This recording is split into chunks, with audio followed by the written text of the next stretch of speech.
And ladies and gentlemen, we are live. Welcome to the Dylan Holy Experience midweek market recap. To be more specific, it is 6 p.m. Pacific Standard Time in California, 9 p.m. Eastern Standard Time for those of you on the East Coast. Which, speaking of which, if you're tuning in to me right now at 9 p.m. Eastern Standard Time on the East Coast, thank you so much. In fact, thank you so much to anyone tuning in right now to the Dylan Holy Experience midweek market recap. We have some absolute bangers for you tonight, jam-packed with news that happened today, yesterday, 2 days ago, and everything in between. Let's see what's going on. S&P 500 futures fell after the Federal Reserve hiked rates by another 25 basis points and investors' fears of contagion in the regional bank space returned. Futures linked to the broad market index slipped 0.2%. Futures linked to the Dow Jones Industrial Average dropped 88 points or 0.2% as well. NASDAQ 100 futures traded near the flat line, up 0.06%. Shares of PacWest tanked by more than 50% in after-hours trading. The decline came after news that the California bank has been assessing strategic options, including a possible sale. A person familiar told CNBC. Bloomberg first reported that the bank was weighing its choices, and regional bank shares sold off hard, with Western Alliance tumbling 23% and Zions Bank Corporation dropping about 10%. Now, we have some juicy stuff. They're not really good. I mean, they're going to address it here, but let's just address it in front of the millions. The Federal Reserve increased the interest rates once again by a quarter point and signaled a potential end to rate hikes. The widely expected decision takes the federal funds rate to a target range of 5% to 5.25%. This is the 10th interest rate increase in just over a year and dropped a tentative hint that the current tightening cycle is at an end.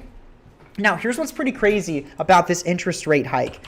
That brings us, if we take a look at the federal borrowing rate, let's see a little graph from the Fed. Come on, man. Dude, I want something interactable. I don't want to go through a bunch of pieces of information. There we go. Federal funds effective rate. We take that bet. Let's bring it in. This is the highest it's been. The highest it has been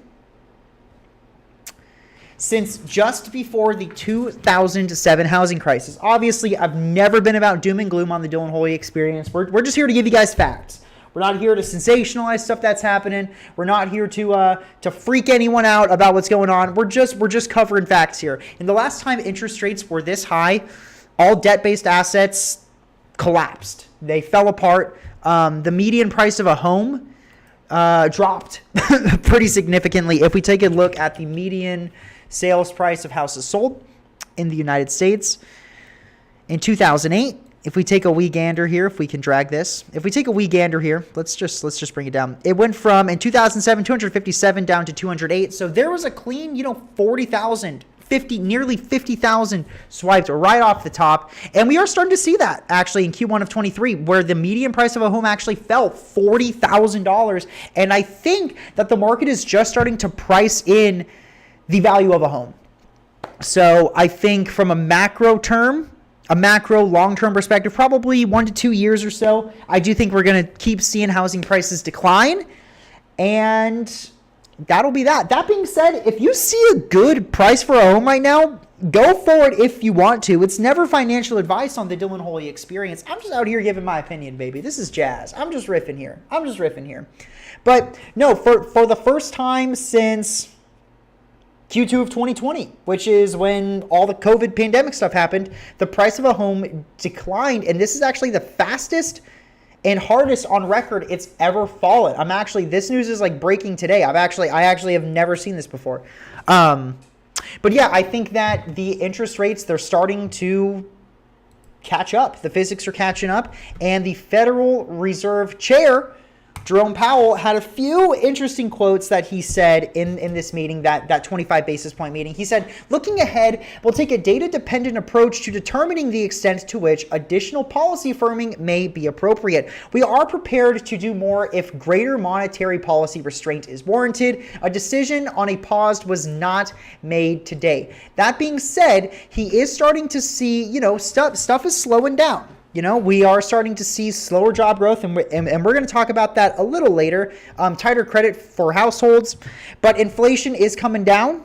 They are going off of the personal consumption expenditures, even though that's a little bit skewed.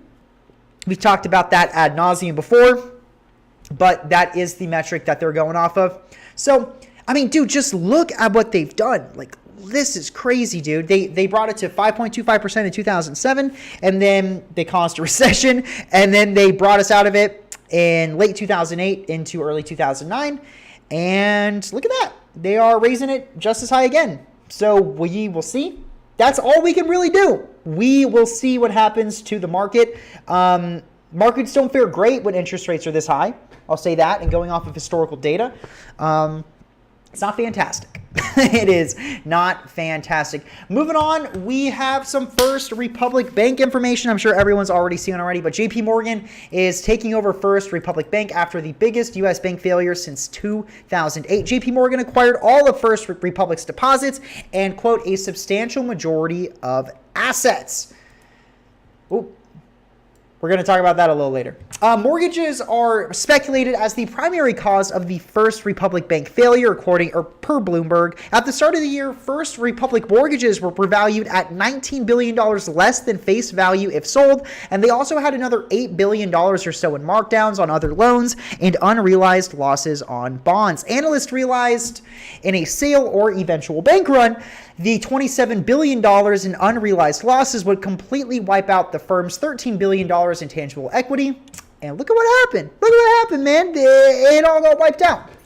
So I'm sure JP Morgan and Jamie Dimon specifically is sitting high and tight with this move that happened. I'm sure all of the people who are getting taken over by JP Morgan, I'm sure they're excited that, hey, at least our federal deposits are insured. At least we have the money in the bank. I don't know if they necessarily like JP Morgan, but hey, at least their deposits are insured. Speaking of Jamie Dimon, and I guess, yeah, let's break down Jamie Dimon first. He's due to be deposed in late May for lawsuits accusing the bank of benefiting from sex trafficking by Epstein on his private island. Again, these aren't substantiated. We're going to have to see how it holds up in a court of law. But speaking of Epstein's island, billionaire Stephen Dekoff is planning on buying Jeffrey Epstein's private islands. Dekoff, the founder of the private equity firm Black Diamond Capital Management, purchased the two islands for $60 million. Now, for those of you of the millions that are worried that, hey, maybe are they going to be diddling little kids there? Are they going to be touching those little kids? Are they going to be trafficking more kids, have more sex rings?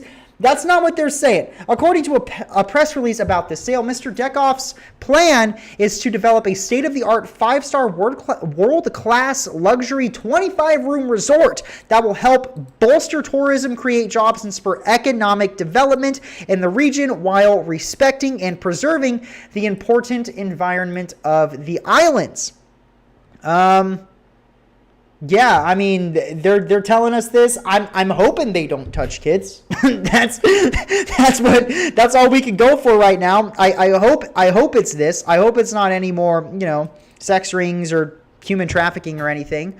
Yeah,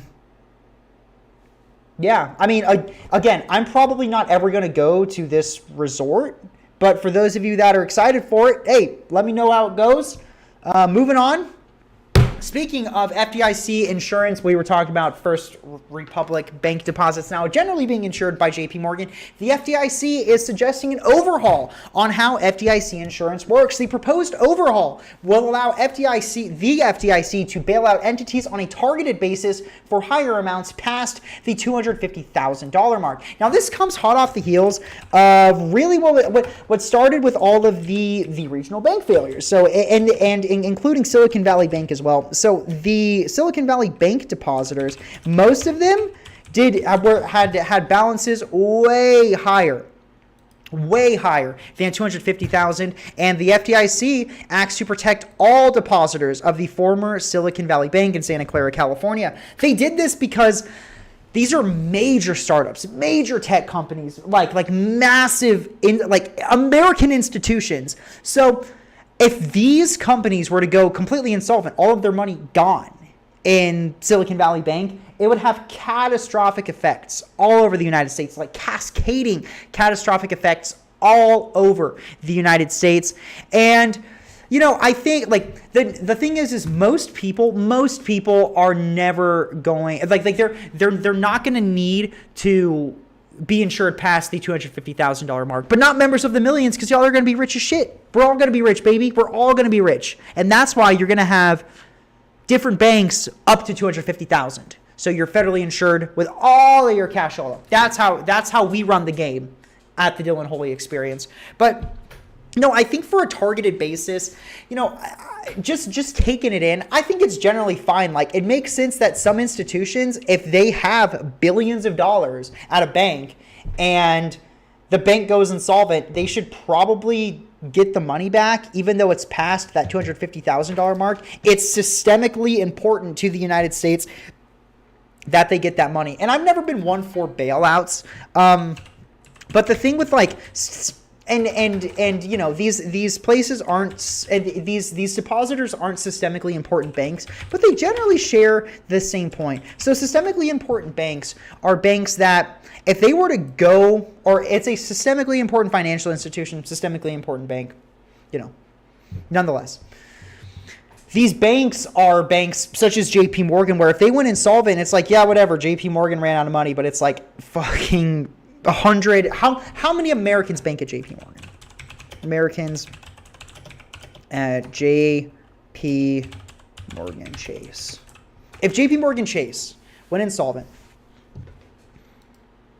that would be 18.5 million people on average. I mean, just taking it 1-to-1, 25 million debit cards. So 18 million people would have lost all of their money. That is a devastating loss. So, I think that the too big to fail, even though I can be fundamentally against the idea of the government giving bailouts, we are so far past the point of being like, well, it's not real capitalism. We are in such a deep part of cronyism now, it doesn't even matter. Like, the financial institutions, the banks, and the government and the Federal Reserve are one and the same. Like, it really actually makes no difference whatsoever at all. So I think it makes sense that they are targeting certain entities for higher amounts past that $250,000 mark, because in most cases, 99% of depositors fall, and this is an argument that the FDIC made, 99% of depositors fall under the $250,000 mark, so this doesn't even really matter to them. They're going to be protected either way. This is for those larger institutions, the larger corporations with millions, if not billions of dollars. And these financial institutions, they get the protections necessary. But, some people, they don't like that. Some people don't like that. Dylan Holy Experience, at least Dylan Holy, what are you going to do? I think it's fine. This is not like a major issue that I was thinking of. I think if anything, you should just be federally insured for all of your money. But that's not how fractional reserve lending works. And again, even if I'm against fractional reserve lending, these financial institutions are going to keep doing it. And there's nothing I can do. There's literally nothing that I can do right now about being against fractional reserve lending, because if your money's in a bank, part of it's there, part of it's invested making the bank's money. That is literally how they make money. Now, speaking of making money, Vici Properties. We are knee deep in earnings season, and the Dylan Holy Experience Midweek Market Recap is no different. Vici Properties, Q1 2023 earnings. Their earnings per share, 52 cents reported against the 60 cents expected. Their revenue is $877.65 million reported against the $821.14 million expected. Now, let's talk about earnings per share, because Vici Properties is a real estate investment trust.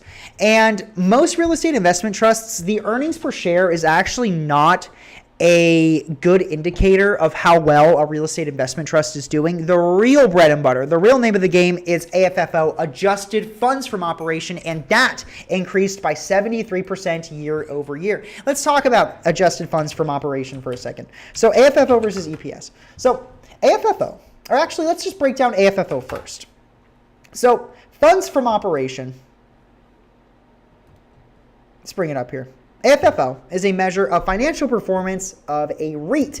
It is used as an alternative from funds from operation, and we cannot. Well, let's break this down first. So funds from operation is the actual amount of cash flow generated from a company's business operations. So what this is showing, because how real estate investment trusts work is they're not the same as corporations. So real estate investment trusts, they are there as an investment asset. That's sole purpose is to own real estate, basically collecting rent and then paying it back to shareholders. Like 90% is the threshold that they have to pay back to shareholders. The other 10% is there for reinvestment. Or no, it's 90% of profit goes back to shareholders, and then the other 10% goes to, doing maintenance on properties, buying new properties, for instance. So FFO is just the overall, it's like revenue versus profit. Adjusted funds from operation, that's what the Dylan Holy experience likes to look at. That's my bread and butter. Adjusted funds from operation is considered a superior measure to funds from operation because the former considers the maintenance costs of the real estate property over its life. So AFFO factors in all expenses corresponding to cash flow, where the FFO is just kind of them just talking about cash flow. So the AFFO is the closest to free cash flow that you're going to get with a real estate investment trust.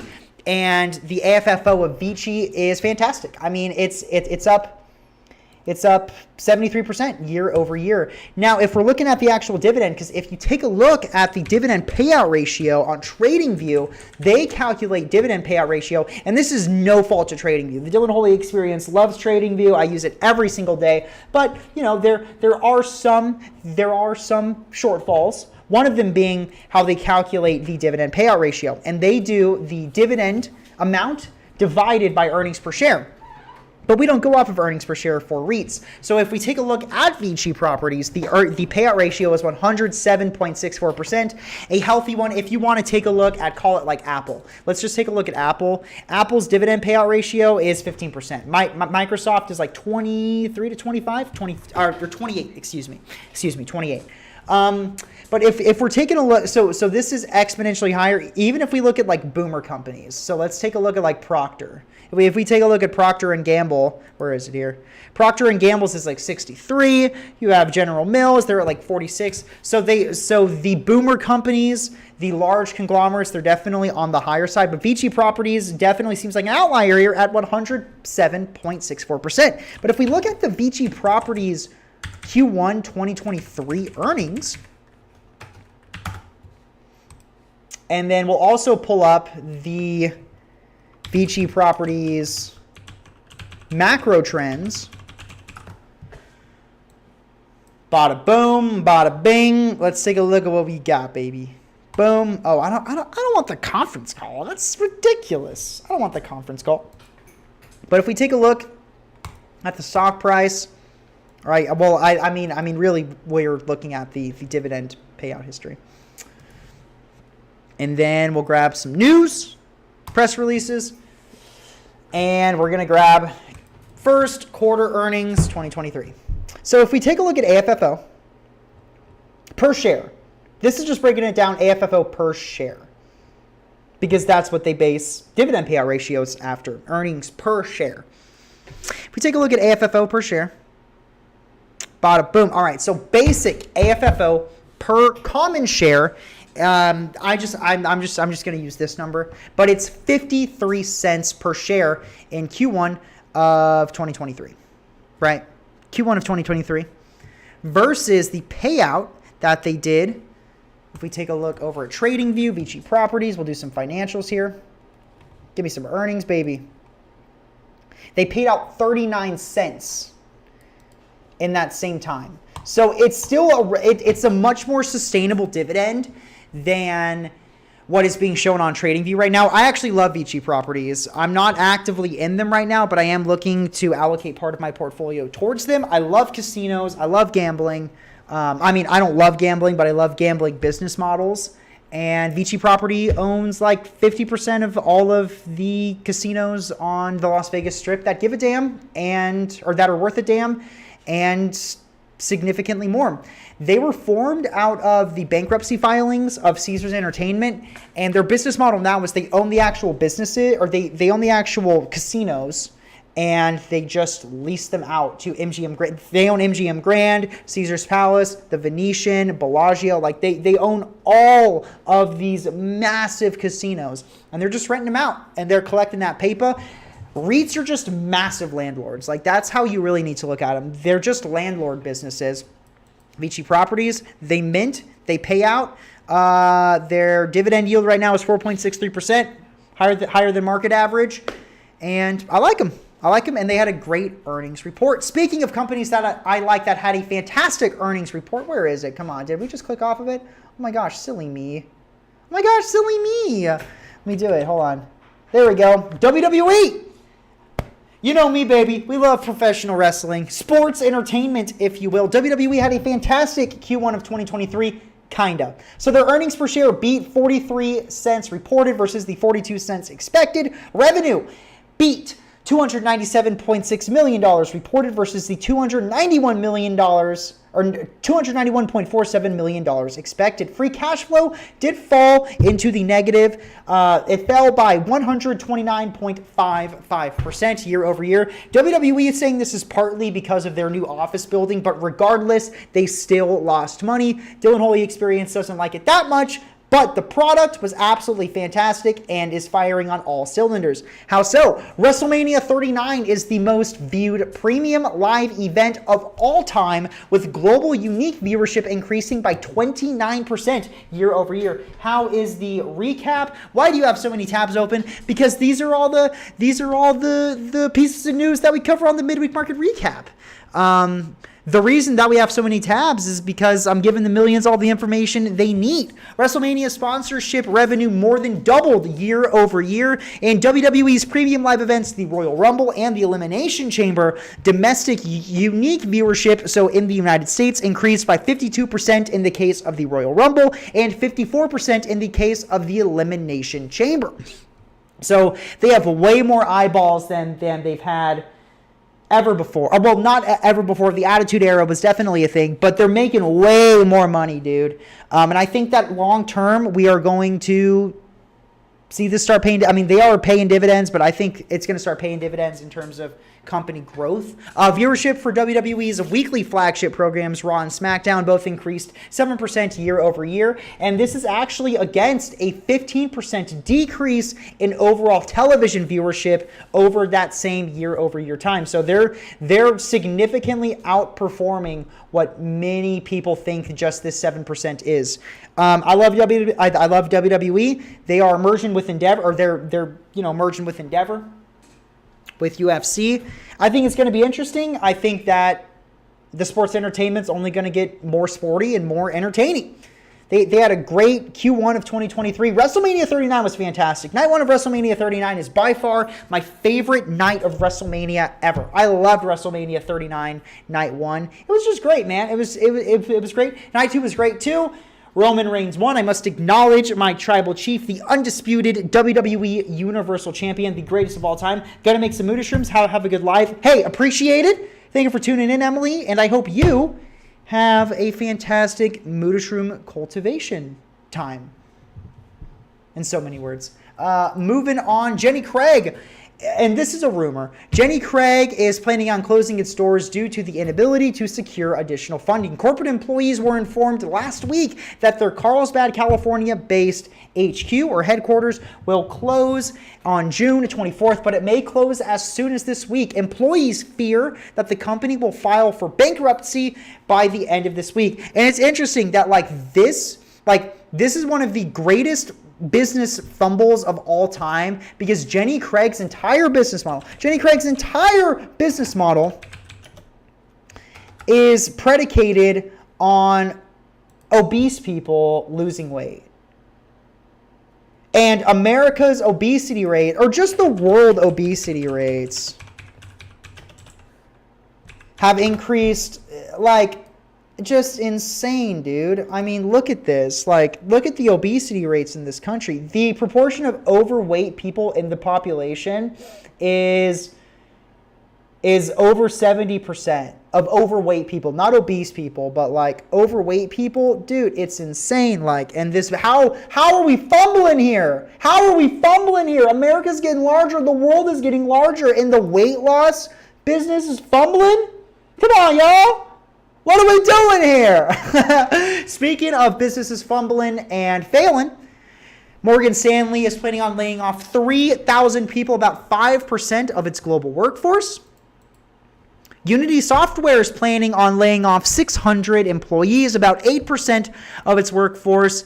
And speaking of jobs, job vacancies fell to 9.59 million people in March 2023, below the estimate of 9.64. This is the lowest level of job vacancies since April of 2021. Job quits, or people quitting their jobs, declined to its lowest level since 2021. So what does this mean?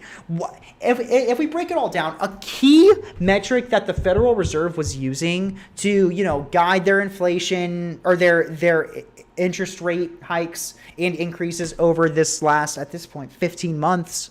15 months? Yeah, 15 months. Shit, time really does fly. But over the last 15 months, give or take a few weeks, was a white-hot labor market. And what we're seeing now is job vacancies. So jobs are getting filled. There are less open jobs now. And on top of that, there are less people quitting. So there's less confidence in the workforce that people can quit their job and go find a new job. This is showing a softening job market. And I think that's a good thing. The job market was white hot and it was way overheated. It was nuts. And we're starting to see a slowdown. The physics are catching up, at the risk of sounding like a broken record on the Dylan Holy Experience. But the physics are catching up. I think that's a good thing. Now, speaking of jobs, this is actually showing something to the contrary. Private payrolls rose by 296,000 in April of 2023, significantly higher than the 133,000 payroll increase estimate per ADP. Obviously, jobs numbers are coming out officially from the Bureau of Labor Statistics. Those are coming out Friday, and you bet your sweet bucket that we're going to be covering those on the Dylan Holy Experience, of course. But for right now, we're going off of ADP's numbers, and I've always liked ADP's numbers. I think they're a good, reputable source. But yeah, it's showing the contrary to the overall job vacancy numbers. But I definitely think that we're still seeing a softening labor market and job market. That's just me, though. Speaking of labor markets and people looking for jobs, the 10 buzziest companies Gen Z wants to work for. And we're going to finish it off here. We're not going to break down all of them. There's actually 3 that I really only want to talk about. And I actually covered this on the Dylan Holy Experience, key takeaways. But 3 of the 10 companies that Gen Z wants to work for most are defense contractors. So Raytheon is number 1, dude. Their search interest is up 209% in terms of, and this is from a handshake survey. But Raytheon is number 1. Search interest up by 209%. Lockheed Martin at number 4. Interest up by 92%. And Boeing, obviously not entirely a defense contractor or an offense contractor, depending on how you want to look at it, but they definitely make fighter jets used for offensive behavior by the U.S. military. Boeing search interest is up 56%. All the other ones, you've got Nike, Toyota, Chevron, Capital One, Morgan Stanley, B of A, NASA. But it's interesting that there's all of this hate towards defense contractors and, I guess, offense contractors and the military-industrial complex. And hey, I think that war profiteering is fucked up. I say that as I am an active shareholder in Lockheed Martin. They pay me a 2.48% dividend, and I like the business model. I can't deny. They make good products, and in some cases I am actually open to private military contractors because it's easier for them. It's easier for the U.S. military to help subsidize that research and have a private corporation do it than just the entire U.S. military nationalize Lockheed Martin or Raytheon, Northrop Grumman, Boeing, for instance.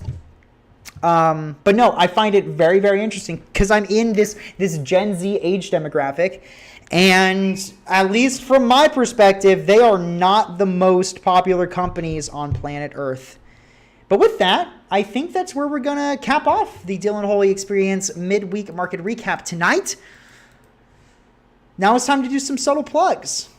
First things first, youtube.com/@DylanHoly. This is where half of y'all are watching right now. Midweek market recap, youtube.com/@DylanHoly. We have some content up for you. We're going to keep posting more content. And of course, you're always going to be able to catch our live streams there. Also, twitch.tv/DylanHoly. Yes, we got the URL for twitch.tv/DylanHoly. It's here. We're back, and Real DMH is dead, and Dylan Holy is here. So go ahead and give me a follow over on twitch.tv/RealDMH. And lastly, of course, but never least, twitter.com/RealDylanHoly.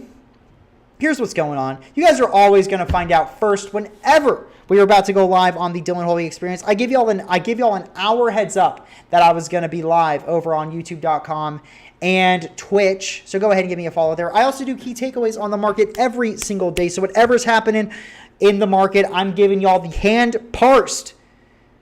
I dig through my bare hands through filth and grift on the internet to give you guys the news, information, and entertainment that you need to see every single market day.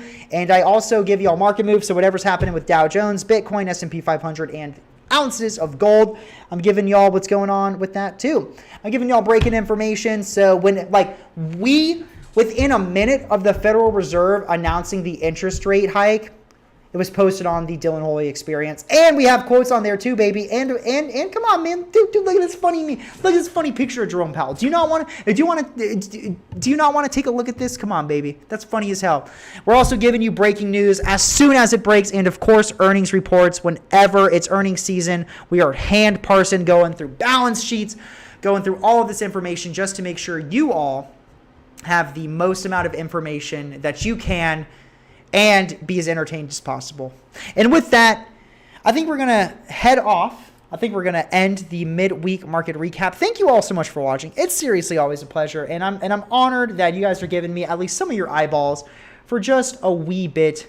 Thank you all for watching once again, and have a fantastic rest of your evening.